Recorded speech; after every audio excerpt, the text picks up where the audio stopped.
I do not know what the correct pronunciation is for the name of this band. It's probably either Turbonegro or Turbonegro. I've only seen it written down. They are a Norwegian death punk band. They were formed in Oslo and existed from 1989 to 1998, and then they reformed in 2002. So that was after a fairly short hiatus, and they've existed pretty much onwards since then. They're known for being deliberately non-politically correct and provocative.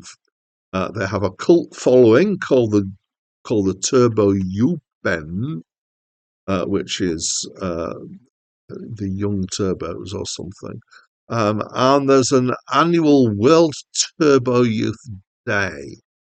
They've had quite a large turnover of members. The member that goes by the name of Happy Tom is probably the most constant.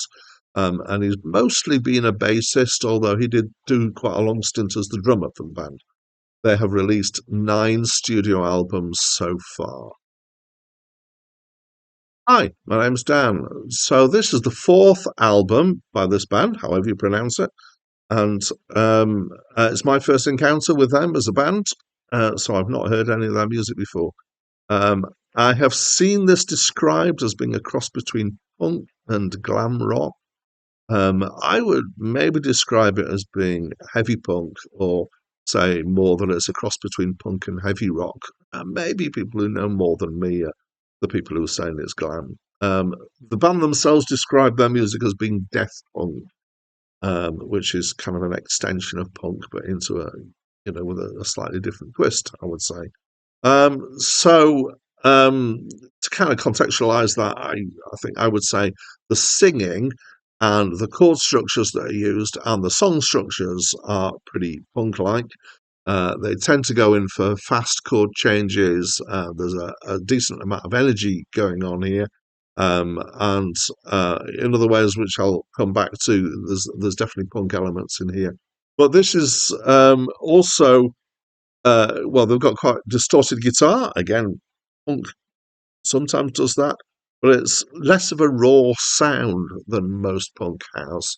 And so it's got a kind of, it's got more depth and more warmth to the sound than the abrasive punk sound.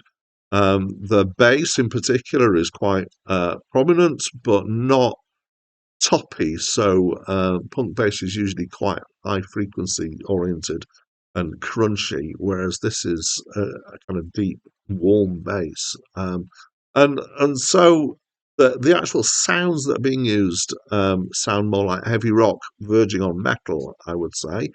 And it's more compressed and a larger sound than most punk. There's also rock-like guitar solos in it, and there's obvious skill, certainly in the, I mean, for all of them, but in the lead guitar playing has got some decent skill in here. Back to things that sound punk. So the singing is very punk. At times it's kind of half talk, half singing.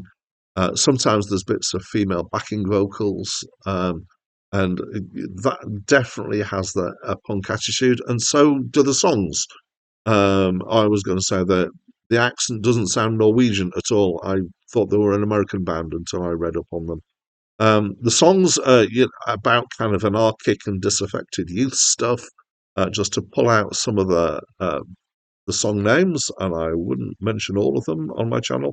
But Zillion Dollar Sadist, Humiliation Street, and Self Destructo Bust, which is a good name for a track.